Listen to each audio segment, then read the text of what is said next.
मुअज़्ज़ज़ सामीन मोहतरम, स्टेज पर जलवागर उलमाए कराम, तहरीक लब्बैक या रसूलुल्लाह की मजलिस शूरा के मेंबरान और मशाइख़ इज़ाम और पंडाल में मौजूद अमीरुल मुजाहिदीन के शेर कि जिनकी रगों में अब खून की बजाय जज्बा दौड़ता है, जिनके लहू की हरारत से अब सूरज भी शर्मिंदा शर्मिंदा रहता है। बात उस मकाम पे खड़े होकर करने लगा हूँ जो मेरे अजदाद की ज़मीन है। बात यहाँ से आगाज़ करता हूँ कि टकराव जब मिल्लत के इन झूठे खुदाओं से हुआ था, टकराव जब मिल्लत के इन झूठे खुदाओं से हुआ था, आगाज़ बगावत मेरे गांव से हुआ था। आगाज़ बगावत मेरे गांव से हुआ था। गौर कीजिएगा कि जब भी कोई पूछेगा कि यार वो बाबा कौन था जो एक व्हील चेयर पे बैठा हुआ था, जिसके दोनों हाथ सिर्फ लब्बैक के लिए उठते थे, जिसके दोनों हाथ सिर्फ ताजदार ख़त्म नबूवत के लिए उठते थे, वो बाबा कौन था जिसके हाथ में ना खंजर था, ना तलवार थी, ना डंडा था, ना कलेशन थी, ना कोई हथियार था। तारीख के औरात पलटने वाला ढूंढेगा कि ये बाबा कौन था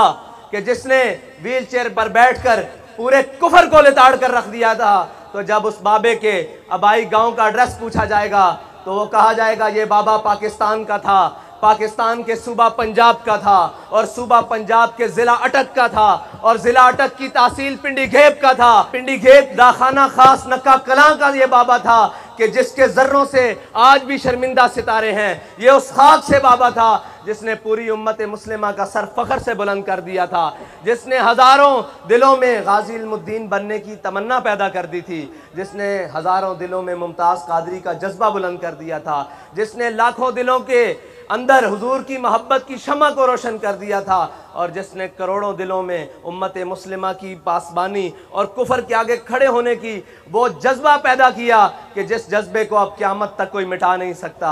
हदीस में आता है कि हज़रत बर्रा बिन मालिक, हज़रत अनस बिन मालिक के भाई, हमने अपने कायद मोहतरम की ज़ुबानी सुना कि आप बिल्कुल छीटके से बदन के मालिक, बिल्कुल पतले से। फरमाते हैं कि जब जंग यमामा हुई तो वो तमाम मुनकिरीन ख़त्म नबूवत एक किला बंद हो गए, और बड़ा मजबूत किला था, जो करीब जाता ऊपर से आग फेंकते शीशा पिघला के फेंकते और जनाब तीर मारते, शहीद हो जाते। हज़रत बर्रा बिन मालिक आए और आपने सहाबा से अर्ज़ की, हुजूर के ग़ुलामों मुझे एक डाल पे रखो और डाल को नीचे से उछालो और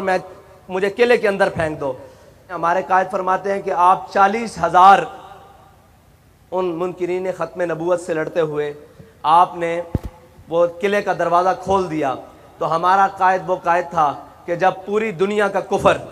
पूरी दुनिया के सेकुलर एक हिसार बनाकर इस्लाम के ख़िलाफ़ एक किला बंद और एक खुली जंग के अंदर था, तो हमारा कायद वो था जिसने तने तनहा उस जंग के अंदर छलांग लगा दी,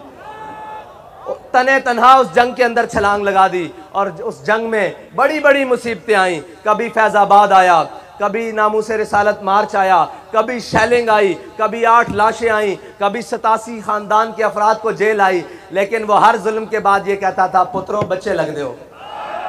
बाबा जी एक अपने अंदाज में कहते सन, भाई इस तो ज़्यादा तुसी कर भी की सकते हो, क्योंकि साढ़े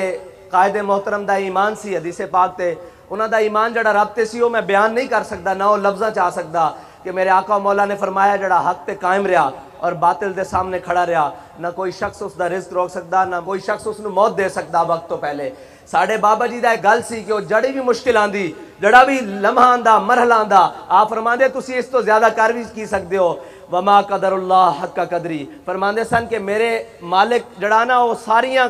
कुदरत रखदा, और फरमांदे सन व मकरू व मकर अल्लाह वल्लाहु खैरुल माकिरीन। फरमांदे सन जितनी झूठियां तदबीरां कर लवो, मेरा रब एक दिन इस्लाम नू गालिब ले आएगा, और उन्हां दी ज़बान और उन्हां दे अल्फाज निकले हो इंशाअल्लाह। मैनू ये यकीन है, बल्कि सानू सब नू ये यकीन है कि इंशाअल्लाह वो जल्द वक्त आएगा कि जिस दिन पाकिस्तान दे अंदर, पूरी दुनिया दे अंदर इस्लाम दा झंडा बुलंद होएगा और उम्मत मुस्लिमा सुरखरू होएगी और पाकिस्तान उसकी क़यादत करेगा इंशाअल्लाह। वो वक्त दूर नहीं।